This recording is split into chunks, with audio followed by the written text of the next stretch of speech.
With us now is Karen Nunez Tesheira. She is, of course, a former minister in a government in Trinidad and Tobago in the early 2000s. She was Minister of Finance. She's now challenging for the political leadership of the party, the People's National Movement. She's on record as saying that there is a dire need for proper, vibrant leadership in the party, and she's contesting that. She says that she was in a forum in Point Fortin last night, among others, presenting their perspectives on the bid for this leadership, the new leadership in the party. Good to see you, and thanks for coming on. Let's talk a little bit about that. Talk about Point Fortin as we get into your candidacy for taking over the political leadership of the party. You say the party is in need of proper leadership. So first, I want to wish the Prime Minister a speedy recovery. So that's the first thing. Yes, yesterday I went to Point Fortin. Actually, I lived in Point Fortin, grew up in there in my formative years, so it was no stranger to me. In Clifton Hill, right? Excuse me? In Clifton Hill, right? See, I try not to say the Clifton Hill part, as the guys laughed and said, maybe you should mention Clifton Hill. Yeah. But your father was a big Sawati in the oil companies and so on at that time. Well, there we go. So we're not going to go into that. Right. Okay. So I grew up there, though. And so it was sort of a coming back home. I mean, I knew a lot of the areas. So what the meeting was about, it was organized by the mayor, Francis Bertrand, and he invited all the candidates who were vying for positions within the party electorate until the election to make a 10-minute presentation. And I think all in all, it was very successful. Most people participated. You can imagine some of them did not, but that was their choice. But I thought it was really a good success. And I think that all the speakers, bar none, spoke very well on the platform. You mean former Mayor Francis Bertrand, right? Because in the mayor is a... Former mayor. Yeah. Thank you for correcting me. Yes. Yeah, so but he was the organizer of the event yesterday, and it was well attended. And all in all, I think it was well received, and I think everyone felt that it was worthwhile, the effort that he had made. And I got to see in the flesh a lot of the persons who were vying for other positions, whether election officer, education officer, welfare officer. And they all made their presentation 10 minutes. And I think everyone did each other very well. I think one could be proud of the caliber of the persons that offer themselves for those offices. What do you think is the result of that experience for you and you all as candidates, and for the people who will vote for you all? Well, you want me to be frank? I don't think that there was much of a controversy or much of a challenge, perhaps for the position of chairman, for which Ken Butcher, who is on my team, is vying for that. But many of the positions, we have not put up a candidate, and we're keeping clean. And I shouldn't say clean, that's not a good, I should say that we're keeping it, we're looking at the position that we know will make a difference to the party and eventually, hopefully, to the national governance. So with the chairman, the election officer, Victor Bruce, and Ken Butcher for chairman, and myself as leader. So the others persons who participated were for positions of education officer, election officer, welfare officer, treasurer, and so on. So I think the real, if I had to read the way in which speakers were asked to address and the whole temperature of the meeting, I think the two positions that were considered maybe the ones that one wanted to pay particular attention to was, of course, the chairman and obviously the leadership. So from that point of view, I gave my presentation. It was the last on the ballot or whatever or the lineup. And I expect it was because they decided perhaps leadership was one of the critical positions in contention. So, I said what I had to say. I think from all reports that I was passionate, and as I felt about it, and no holds barred in terms of expressing what I think is at stake And I think the time has come now for not, I wouldn't say pussyfooting, but let us be more direct, but without going into the Gael, the arena, and getting into crassness and vulgarity, which we wanted the PNM, hopefully the party, to have left a long time ago. I was not the one who brought it up. Others brought it up, and I was glad that they did, because we hope it sends a signal to those who have been indulging in that conduct that it does not reflect well on them, does not reflect well on the party. And if they are looking at the next generation and the young people looking on and the country as a whole, it did not do them well. And there was no need to go down to at that level. But, I hope they learn from it. All right. I want to ask you, though, why do you think, how do you think this is playing in the country, in the sense that you have to fight to point out weaknesses in the leadership of the party, and this is a party that is in government, is accustomed to being in government more than any other existing party, more than any party we've had in the country over years since independence. And you have to fight to get to understand the rules of the game in conducting internal elections. How do you think that is? Yeah, so that may be so, but I'm certainly not a political neophyte. As you pointed out at the beginning of the show, I was the Minister of Finance, and not to put any additional label to that, but it is a critical position in the context that you get the macro view and the vision. And I think that is what, in my respectful opinion, caused the Prime Minister, who I didn't know well, but who I believed in his Vision 2020, to give up the position of a Minister of Finance, which he had held, as far as I know, all the time. And most Prime Ministers do that. And to give me the position of Minister of Finance. And instead of giving me 3 ministers, which is the norm, I had 1 minister. So I think it was a decision that he made because I believed in his strategic vision of 2020. So in terms of internal elections, I don't want to say to minimize it, but if you have gone through a national election and you start in a cabinet and you have experienced it from inside, a lot of people, with all due respect and with good intentions, can give their opinion about what should and should not be done. Oftentimes that is done with the luxury of not being on the inside and not understanding what goes on the inside. I certainly do understand what goes on the inside. And many of the major players, I were there when I was there. And some of them weren't there that I either taught them or had reason to have some interaction with them. So yes, internal elections was different from national elections, but you can't separate the two.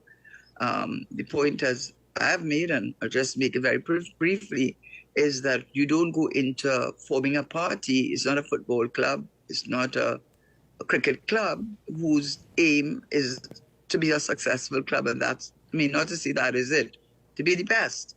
When you are a member of a political party, if you think that it is about sitting down there and talking about which person holding this position, you have to understand what drives it is its article to the aims and objectives, which tell you that its aims and objectives are towards national governance, political governance, and public office. And therefore, you cannot separate the two from each other, because they certainly interact with each other. And if the nursery, the foundation, the breeding ground, whatever you want to call it, is not in good shape and does not inspire people to join or restore those who left or encourage more people to join, then that's a good indication to you and to the party that things are not right. And I think that's where we are right now. That things are not right in the leadership of the party or in the running of the party? Well, they both go hand in hand, for good or bad. One reason on a practical level is that the persons who hold the senior positions within the party, internal party structure, are the very persons who are running the country. And therefore, they must bring to bear their values and their outlook and their vision, and it will impact on how they run the internal party elections. But more importantly, what is the purpose of the party? The purpose, we're talking about elections at this point in time, which I would happily speak about because it really speaks to the issues that you're seeing played out in the public domain. The party is there for a purpose. And that transition from leadership of the party is supposedly the sort of rehearsal, the starting point, the indication to the national community, because that's who you're really targeting at the end of the day, is the national, the citizenry, to say that you see that party, it stands for, not only stands for, but walks the walk, not only talks the talk, but walks the walk. And unfortunately, or fortunately, depending on your perspective, we have been able to see the transition from leader of the party to leader of the government. And I certainly do not have to be the bearer of bad news. It's all over the media.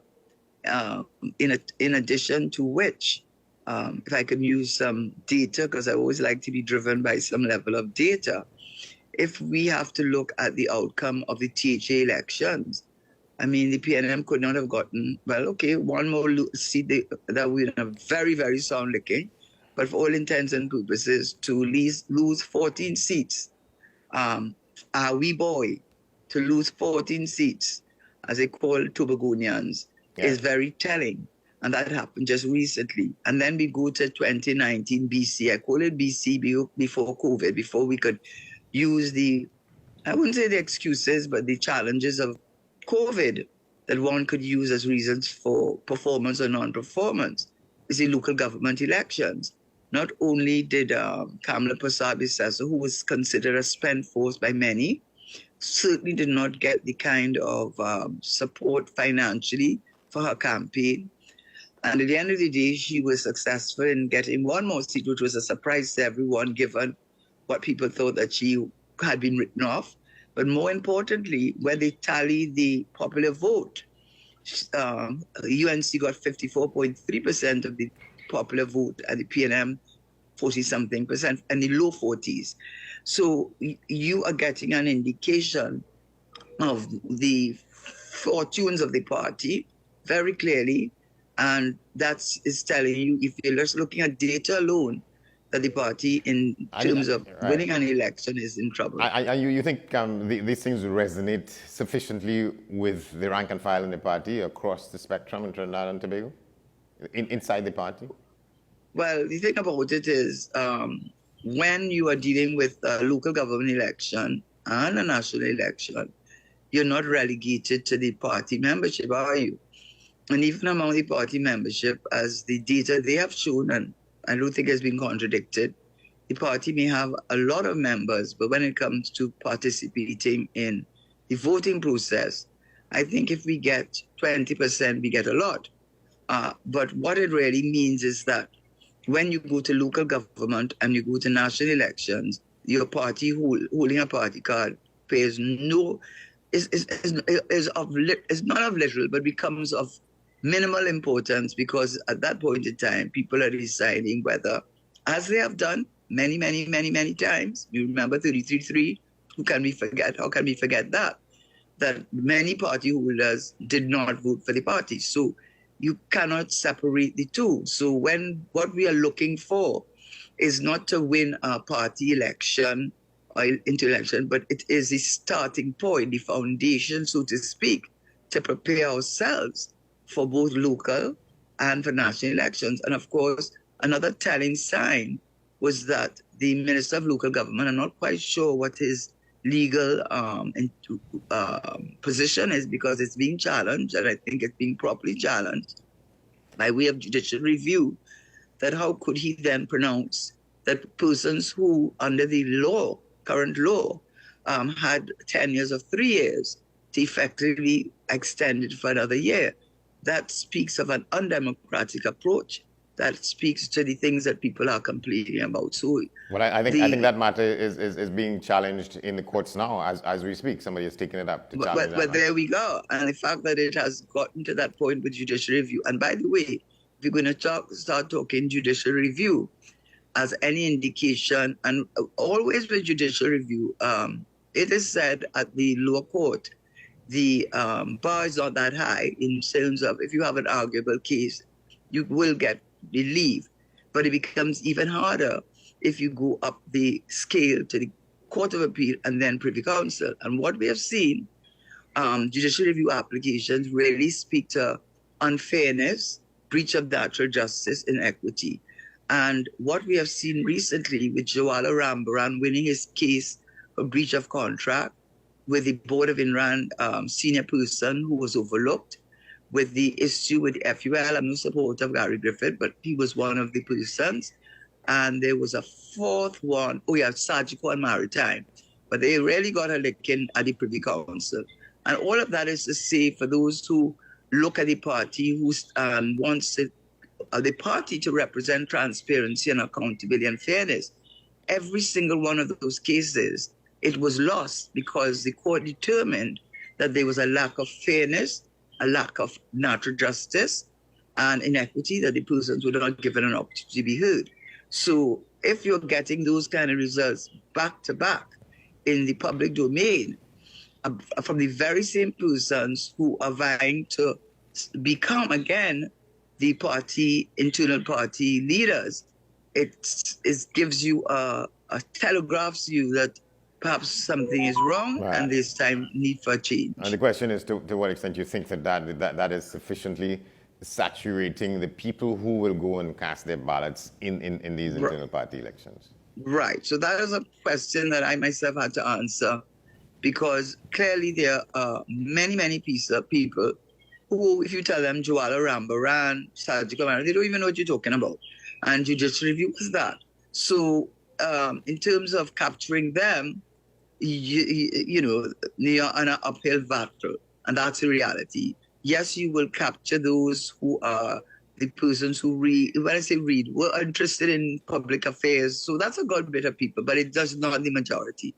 But what will get them is this, and I think that's important for them to understand, that if your party loses, and I have been on that side of the equation, if your party loses first in local government gives you a good indication what's going to be happening in national.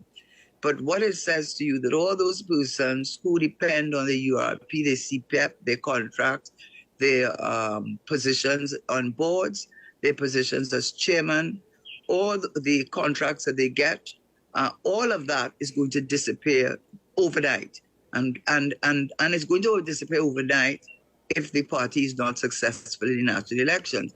So for those people who say to themselves, I'm not interested in all Jawala Rambaran and all those things, they're all nice and intellectual and so on, but they really speak to, and the crime rate, we don't even have to start talking about the crime rate. And it's not me that's saying that. You read in every single newspaper the state of play and the fact that the government has failed to implement, a government of lacking of implementation, ease of doing business, the little entrepreneur. This is one of the things I've been very, very strong on. And I've been strong on this for years now when I've started writing articles. Where is the space for these people? Because it seems to me that the policies or lack of policies that the government has pursued have always and have benefited only those that are wealthy. Now, I know the Prime Minister talked in his own inimitable way, rich get richer. What's wrong with them getting richer? Well, then I think you should watch what happened to Thatcher and what happened to Reagan and the studies that were done, that what happens, and I did look at it, two things.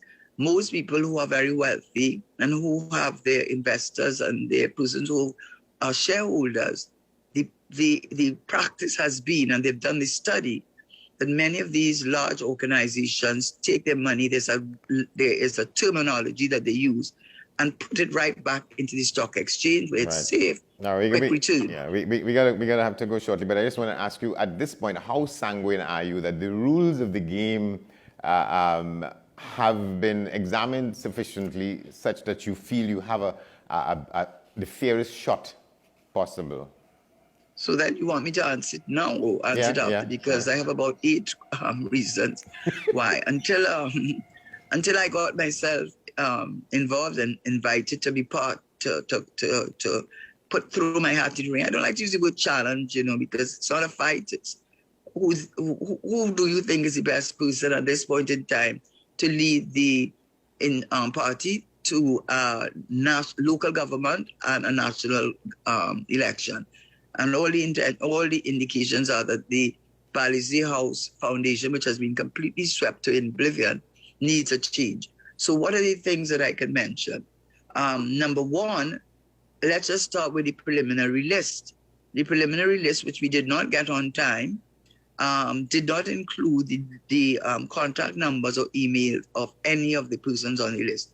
Now, when the EBC conducts its election, and this is by way of principle, they have the list of all the contact numbers, but not one national party is privy to that. If they can get it, they can get it. How can it be right that himself to himself, the very persons who are contesting positions within the party electorate, have access to that? They have it because when you sign up as a registrar, as a voter, you have to give that information. So there's no question that the Palissy House has the contact numbers and telephone numbers of the registrants. So what does that mean? It's an unfair advantage, because I would have to be living in a fool's paradise not to think that telephone calls, they have a list of persons, not that I have that as a fact, but I would imagine they have people calling these numbers and saying, what's your problem? Your drain not fixed? Don't worry, we'll go there and fix it. What? You can pay your electricity bill? Don't worry, we'll fix it. So they have access to many, many of our registrants, which we do not have. And that in itself is an unfair advantage. And it speaks to the lack of democracy and fair play. That's one thing. The second thing that is troubling to me is that the fact that when you're talking about the election day, Article 18 says an election day. Now, if you have any question as to how to interpret that, if there's any ambiguity in the word an election day, I certainly do not think it was for the General Council to make that decision. I think it needed, because it's a constitutional issue. And when asked about it, they just said, well, we did it. That then speaks of hubris and arrogance. And there's no explanation for it. But the only explanation that any reasonable human being can come to is to have a hiatus between the 27th and the 4th without any good explanation will allow for mischief. What else can I think? What else can I think? Especially when the persons who are conducting the election are the very same persons who have a vested interest in the outcome. So we have the election day stretched out effectively to 9 days. We have a preliminary list, which we did not get on time, which does not include the contact numbers, which they do have. The other thing that is very worrying to me, and we can look at the EBC again as a sort of a guideline in how you conduct an election in a fair way, even if it's an internal one. And there's nothing to prevent them from doing it the right way. And that is, if you take away the police escort to a designated place, what you should do right then, which is what has happened in our elections, is you count the votes right then and there in the presence of either the applicant for the post or his or her representative.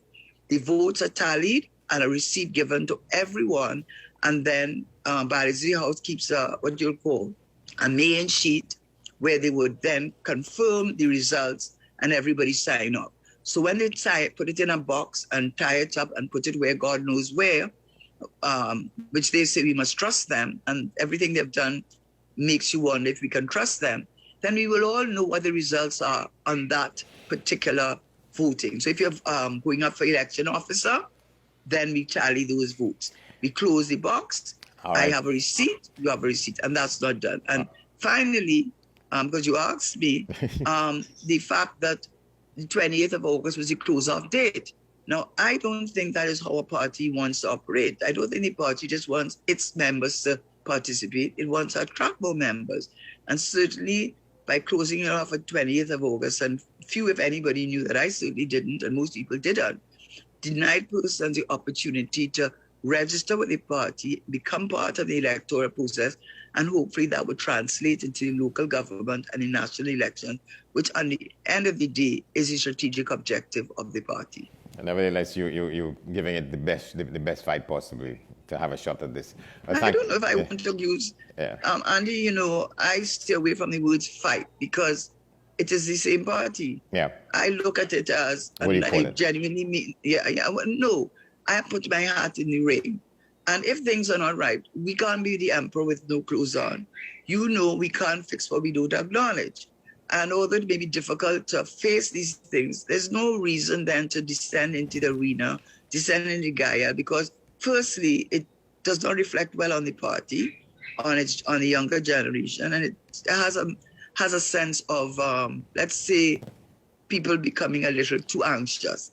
And you want to do the right thing, because when you do the right thing in the electoral process, then we are confident this is a party that respects all the things that they say that it respects. All so right, but okay. I don't want to call it a challenge. I want to say that we are trying to put things right, and hopefully the party will take it as it is intended to be taken. All right, thank you very much. We will see what happens on the other side. Karen Nunez Tesheira.